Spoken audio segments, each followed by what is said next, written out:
குழந்தை வரம் கேட்டேன், எனக்கு பேம்பண்டத்தை கொடுத்துட்டீங்களே. கையும் இல்ல, காலும் இல்ல, கண்ணு மூக்கு செவியும் இல்ல, வாயும் இல்ல, வயிறும் இல்ல, மூக்கு முடியும் இல்ல, என்னது ஒண்ணும் இல்ல. குழந்தை மொட்டு முழுக்குன்னு அம்மி குழந்தைக்காவது பிடிக்கிறக்கும் பிள்ளைக்கு அதுவும் இல்லை. மூடி வைத்த பலூன் மாதிரி தாளக்கார மாதிரி இருக்கு.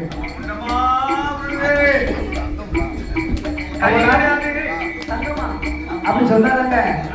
தங்கம் வைக்க வரையில அவர் தங்கம்னா செதுக்கி எல்லாரும் சங்கிலி படி பண்ண போறாங்க.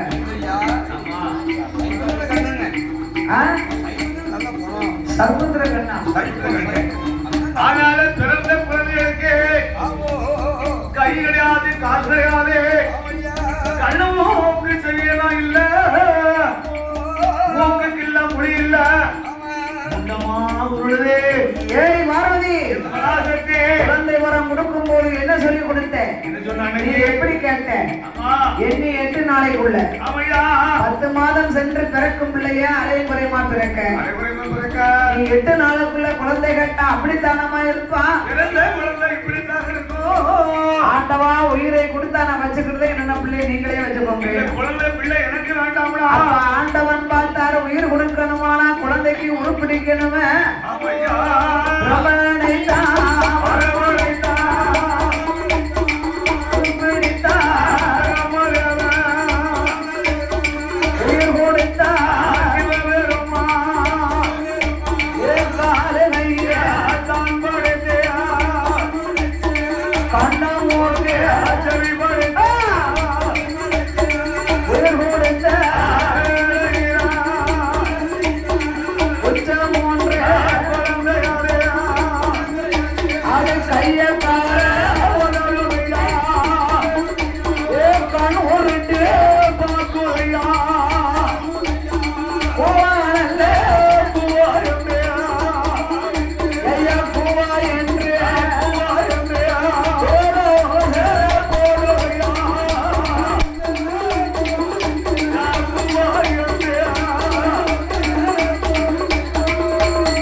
மணிவிளக்கிலே மாயமாகவே வந்து பிறந்த குழந்தைக்கு மணிவிளக்கு நீ பிறந்ததாலே மாயக்கார சுடல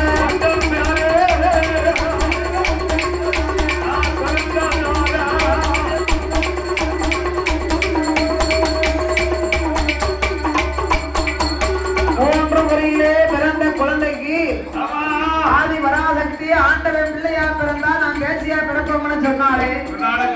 முதல் முறையிலே பிறந்த குழந்தைக்கு கட்ட பேச்சு, நெட்ட பேச்சு, காட்டுமன பேச்சு என்றும் மணிவிளக்கிலே பிறந்த மாயாண்டி மாயானம் செல்ல இருப்பதினால் இந்த குழந்தைக்கு சுடர் ஒளியிலே பிறந்த பிள்ளை மாயக்கார சுடலை முண்டன் எண்ணி பேர் கொடுத்தார்கள்.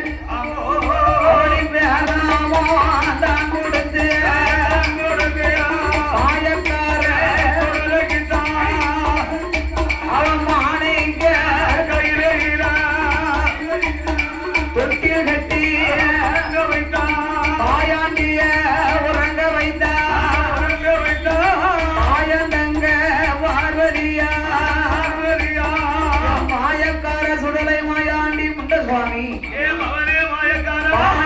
தொட்டிலை கட்டி மரகத பொன்னவெள்ளி ஆசனத்திலே இந்த மாயக்கார சுடலையா மகனை உறங்க வைத்து பகவான் பக்கம் வந்தாள் பார்வதாதேவி. அன்னைக்கு என்ன கிழமை? அன்னைக்கு நாளான நாள் நல்ல வெள்ளிக்கிழமை சாமன் அடிச்சாமோ சரி சாம நேரம். ஆமோ